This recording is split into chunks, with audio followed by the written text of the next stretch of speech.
Assalamualaikum warahmatullahi wabarakatuh. Halo semuanya, kami adalah mahasiswa jurusan Manajemen Bisnis Syariah IAIN Tulung Agung semester 6. Di video kali ini kami akan membahas terkait marketing dalam industri kreatif, mata kuliah Manajemen Industri Kreatif. Bagaimana penjelasan dari kami? Simak video selanjutnya. Assalamualaikum warahmatullahi wabarakatuh. Saya Nasalul Khairiyah, NIM 12405183206. Saya anggota dari kelompok 6 makalah 2 akan membahas dengan judul makalah Marketing dalam Industri Kreatif. Yang pertama yaitu saya akan membahas strategi komunikasi pemasaran berbasis digital. Komunikasi adalah penyampaian pesan dari komunikator kepada orang lain. Suatu bidang komunikasi yang menyangkut kehidupan sosial adalah komunikasi pemasaran. Komunikasi pemasaran sendiri yaitu aktivitas pemasaran yang berusaha menyebarkan informasi, mempengaruhi, membujuk, dan mengingatkan pasar agar produk bersedia menerima, membeli, dan loyal pada produk yang ditawarkan. Jadi, komunikasi pemasaran memiliki peran yang sangat vital. Selanjutnya, kita akan menjelaskan tentang strategi komunikasi pemasaran, yaitu salah satu awal dalam rangka mengenalkan produk kepada konsumen dan untuk mendapatkan keuntungan. Berikut yaitu strategi pemasaran digital yang dapat dilakukan. Yang pertama yaitu memilih produk yang dapat dijual secara online. Kedua, melakukan inovasi produk dengan ciri khas khusus. Yang ketiga, membangun keyakinan konsumen bahwa produk terpercaya. Yang keempat yaitu melakukan endorsement media massa. Berikut penjelasan dari saya. Untuk selanjutnya akan dilanjutkan oleh pemateri yang lain. Terima kasih. Baik, saya Umi Nadia Bunga, NIM 241. Saya akan melanjutkan materi selanjutnya yaitu tentang strategi komunikasi pemasaran berbasis digital. Yang nomor 2 yaitu Purpose Driven Platform Strategi. Platform dapat menawarkan berbagai manfaat baik bagi perusahaan maupun dengan konsumen. Tujuan konsumen memanfaatkan platform harus menjadi fokus utama dan perusahaan harus mampu membangun strategi untuk memfasilitasi tujuan konsumen tersebut. Tujuan yang digerakkan oleh konsumen diidentifikasikan oleh peserta adalah manajemen hubungan, berita, pertemuan, kreativitas, dan hiburan. Yang pertama, relationship management, memahami keinginan pelanggan untuk koneksi dan konten. Yang kedua, news gathering, membuat akun terpisah untuk mengelola berbagai minat konsumen. Yang ketiga, creativity, dapat mencakup produk, demonstrasi atau konten untuk ide-ide baru menjaga produk. Yang keempat, entertainment seperti kontes, permainan, dan bentuk hiburan lainnya. Strategi yang ketiga, cross-platform integrity strategi. Saat peserta menjelaskan tentang rincian operasional dalam suatu perusahaan mereka masing-masing, muncul pola tentang pengembangan dan implementasi strategi media sosial. Tema itu diringkas dalam 4C, konsistensi. Interaksi dengan mereka di media sosial harus konsisten dengan interaksi merek lain. Yang kedua, customization, pesan media sosial harus disesuaikan dengan relevan dengan kebutuhan pelanggan saat ini. Yang ketiga, komitmen dengan kebutuhan pelanggan saat ini, berkomunikasi dan penonton mereka akan terlibat dalam suatu platform.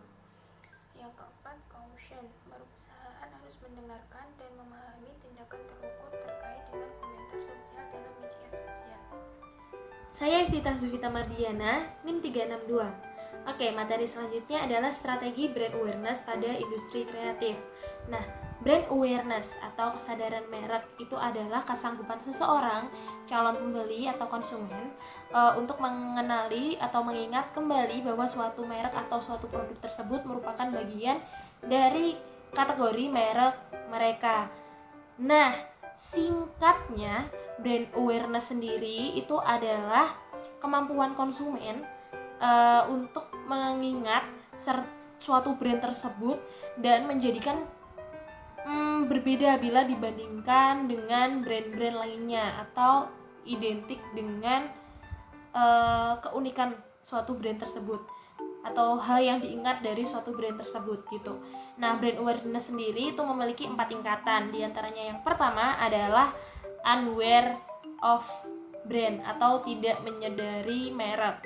Nah, di mana konsumen itu tidak akan menyadari adanya suatu merek tersebut atau merek tersebut kurang dikenal. Nah, kemudian yang kedua adalah brand recognition atau pengenalan merek. Nah, hal ini sangat penting pada saat seseorang pembeli memilih suatu merek pada saat melakukan pembelian karena merek tersebut atau produk tersebut dikenali dengan mereknya. Kemudian yang ketiga adalah brand recall. Ini biasanya atau singkatannya pengingat kembali terhadap merek tersebut. Biasanya reorder atau purchase order gitu loh. Kayak pembelian kembali, kayak merek tersebut diingat oleh konsumen dan itu didasarkan pada permintaan seseorang untuk menyebutkan merek tertentu dalam suatu kelas produk gitu. Yang terakhir ini yang paling tinggi adalah top of mind atau puncak pikiran. Nah, apabila seseorang ditanya mengenai merek A, produk A, itu bisa langsung mengingat dan langsung mengingat produk tersebut, itu yang dinamakan top of mind. Contohnya produk Aqua.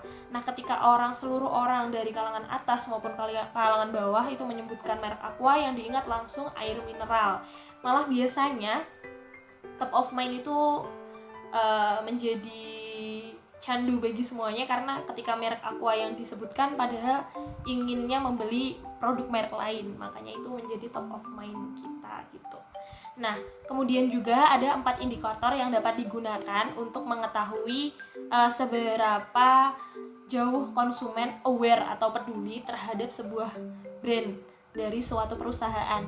Yang pertama itu recall. Recall itu seperti seberapa jauh konsumen itu dapat mengingat ketika ditanya terkait merek A, brand A gitu. Terus kemudian yang kedua ada recognition, yaitu seberapa jauh konsumen itu dapat mengenali merek tersebut termasuk dalam kategori tertentu. Terus kemudian yang ketiga ada purchase, atau seberapa jauh konsumen itu akan membeli ulang atau memasukkan suatu produk tersebut ke dalam list to-do list belanjaannya, atau ingin membeli produk tersebut atau tidak, seperti itu. Nah, yang keempat atau yang terakhir ini ada consumption, yaitu seberapa jauh konsumen itu masih mengingat suatu merek ketika sedang menggunakan produk atau suatu layanan dari perusahaan tersebut atau pesaing juga. Nah, kemudian sekarang ini pemasaran brand awareness itu banyak dilakukan di media sosial. Selain menghemat biaya, juga dapat menghemat waktu dalam segala aspek, namun juga harus bijak dalam penggunaannya. Nah, beberapa strategi yang dapat dilakukan untuk meningkatkan brand awareness di media sosial, yaitu yang pertama menggunakan platform yang tepat. Contoh kalau saat ini yang paling banyak ada Shopee, ada Tokopedia, dan yang lain sebagainya, itu juga dapat meningkatkan brand awareness atau produk kita dapat dikenal orang lain. Terus kemudian yang kedua ada menyesuaikan konten yang akan dipakai di platform media, sosial media manapun yang akan kita pakai. Contoh Instagram, ada Facebook Ads, seperti itu. Nah, terus kemudian yang ketiga ada memanfaatkan influencer marketing. Ini biasanya ada artis-artis influencer baru itu bisa diraih. Nah, kemudian yang keempat ada mengadakan giveaway. Itu kita bisa jadikan itu sebagai strategi marketing kita dalam meningkatkan penjualan produk kita. Assalamualaikum warahmatullahi wabarakatuh. Perkenalkan, nama saya Sulistriani, NIM 1240518333395. Di sini saya akan menjelaskan materi berikutnya, yaitu kesan kualitas. Menurut Susanto, kesan kualitas dapat didefinisikan sebagai persepsi pelanggan terhadap keseluruhan kualitas atau keunggulan suatu produk atau jasa berkenaan dengan maksud yang diharapkan.